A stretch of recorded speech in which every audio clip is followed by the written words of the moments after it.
السلام علیکم و رحمت الله و برکاته.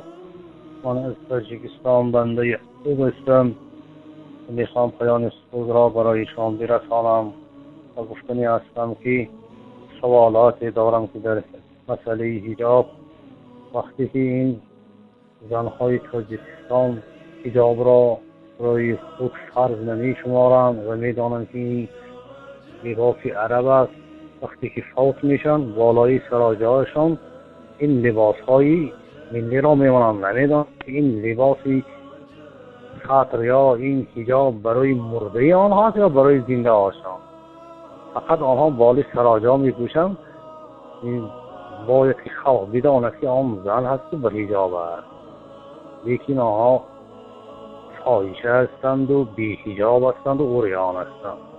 میخوام برای این یک برنامه تشکیل کرده باشید و برای زنهای بدبختی که از حجاب دور هستند و حجاب را نمی شمارند برای آن بفهمانید.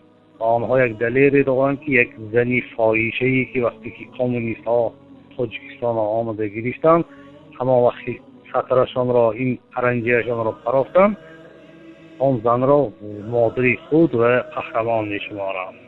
السلام علیکم و رحمت الله و برکاته. السلام علیکم.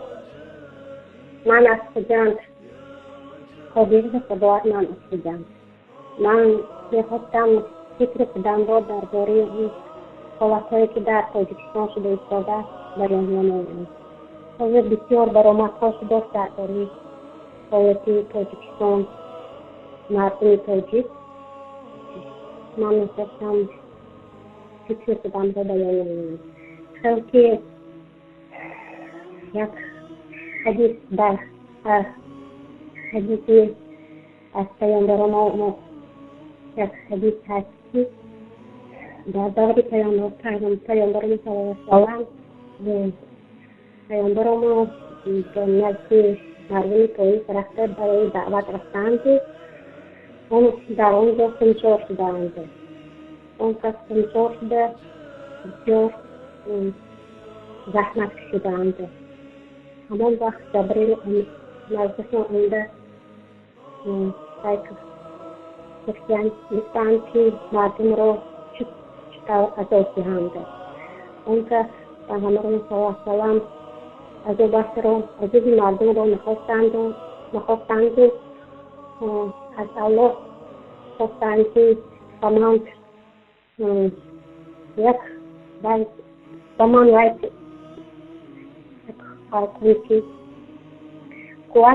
یک کمبودی من این است من اینها را دعوت کردن نتانستم. این را کمبودی خودشان شمردند. بنابراین من در این لحظه آمده ایستادم که این کمبودی هر یک مردم خودی دعوتی مردم تاجیک است. ما هر یک خلاصه برآورده کمبودی خدا نام را باید که کمبودی خدا نام را کفت پا کنیم. در کدام حالت ما کدام راسته کمبودی کار ایستادیم. همین پیغمبر ما صلی الله علیه و سلم آدمایی حدیث شفافتون و تمیز ها همین اونها برای ما عبرت باشند و ما از اونها عبرت بیشتر برای راه اونها رفتن نمونه شده است. اونها نمونه هستند و ما راه اونها را انتخاب کرده همیشه باید که بیشتر در حاضر بسیار مردم تاجیک خلق تاجیک گمراه هستند. چونکه همین بسیار مردمی که نماینده های دین که اونها خلق مردم آنها باوری کرده ایستادند گمراه شده ایستادند. همین خلق مردم تاجیک گمراه هم با آنها نماینده های دین باوری کرده به خلق تاجیک گمراه شده ایستادند. چونکه آنها فتنه دنیا فرسته شدند. تو فتنه دنیا فرسته شده ایستاده خلق را گمراه کرده ایستادند.